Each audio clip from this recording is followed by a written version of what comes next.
Hey everyone, welcome back to Anonymod.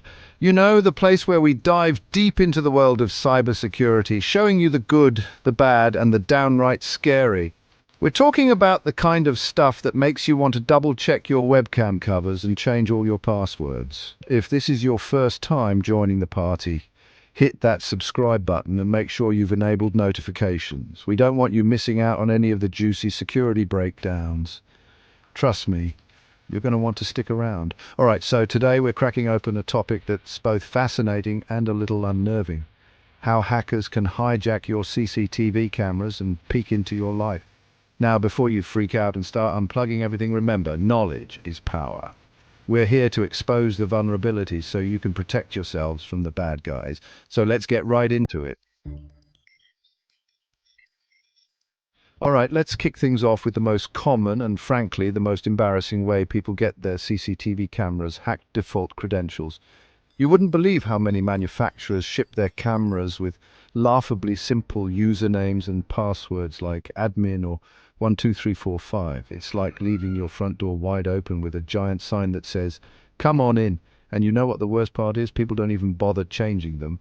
They just plug in their shiny new camera, assuming everything is secure, completely oblivious to the fact that they're practically inviting hackers in for a virtual house party. Now, you might be thinking, okay, but how do hackers actually find these cameras? Well, it's easier than you might think. There are tons of automated tools out there that constantly scan the internet, looking for devices with open ports and those juicy default logins. It's like having a robot army knocking on every door in the neighborhood, just waiting for someone to leave it unlocked.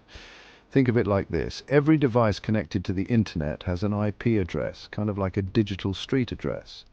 These scanning tools just go door to door, trying out those default usernames and passwords. And when they find a match, bingo, they've hit the jackpot. They can access your camera feed, snoop on your live footage, and even potentially take control of your entire system. So, lesson number one, folks, never, and I mean never, stick with the default credentials on your devices. Change them to something strong, unique, and impossible to guess.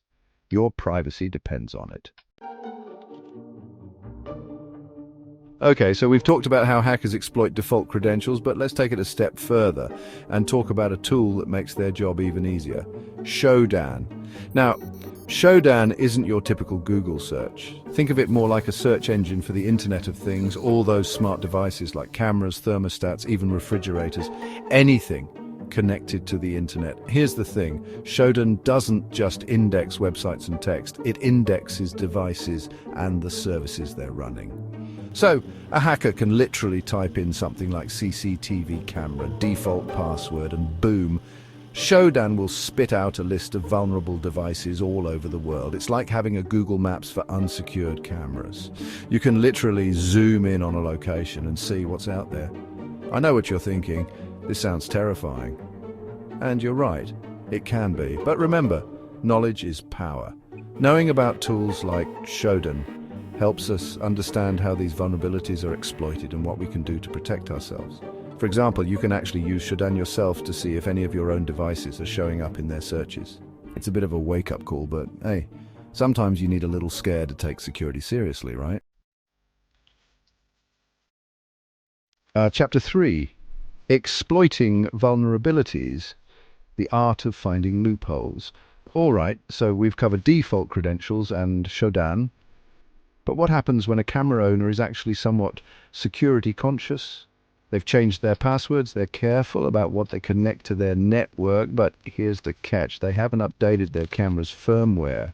See, just like any software, your camera's firmware, that's the low-level software that controls the hardware, can have security flaws, or vulnerabilities as we call them in the biz. Manufacturers often release updates to patch these vulnerabilities. But here's the thing: most people don't even know firmware updates exist, let alone bother to install them. And that's where things get really interesting for hackers. They're constantly on the lookout for these unpatched vulnerabilities, and there are databases full of them, like the Common Vulnerabilities and Exposures Database, or CVE for short. These databases are like a treasure trove of exploits, each one a potential way to break into a system. Imagine this: a hacker finds a vulnerability in a specific camera model.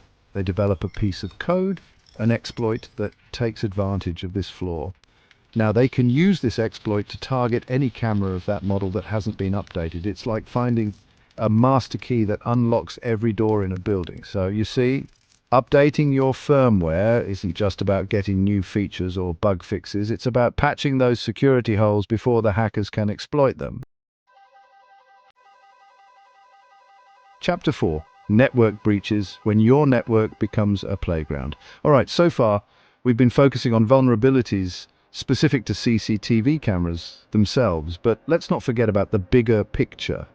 The network these cameras are connected to, because even if your camera is Fort Knox in terms of security, if the network it's on is as secure as a wet paper bag, well, you're not really any safer, are you? Think of it like this. Your home or office network is like a fortress, and each device connected to it is like a room within that fortress. Now, you can have the strongest lock on your bedroom door, but if someone leaves the front gate wide open, it doesn't really matter, does it? Hackers know this, and they often target entire networks looking for the weakest link. Maybe they'll try a brute force attack on your Wi-Fi password, or maybe they'll exploit a vulnerability in your router. Once they're inside your network, they have access to everything on it, including your cameras. And trust me, the ways hackers can breach a network are about as varied as the ways to make a cup of coffee. They might use phishing emails to trick you into giving up your passwords, or they might exploit vulnerabilities in outdated router firmware. Sound familiar? The bottom line is, securing your network is just as important as securing the devices on it. Use strong, unique passwords for your Wi-Fi and router. Keep your router's firmware up to date, and be wary of any suspicious emails or links. And that's it for today's deep dive into the world of CCTV hacking. I know it can be a bit unnerving to think about, but remember, the more you know about these threats, the better equipped you are to protect yourself. If you found this video helpful, and let's be real, how could you not? Give it a thumbs up and share it with your friends, family, neighbors, everyone you know who owns a security camera. Let's spread that cybersecurity awareness far and wide. And don't forget to subscribe and hit that notification bell so you don't miss out on any future security breakdowns. Until next time, stay safe, stay ethical, and I'll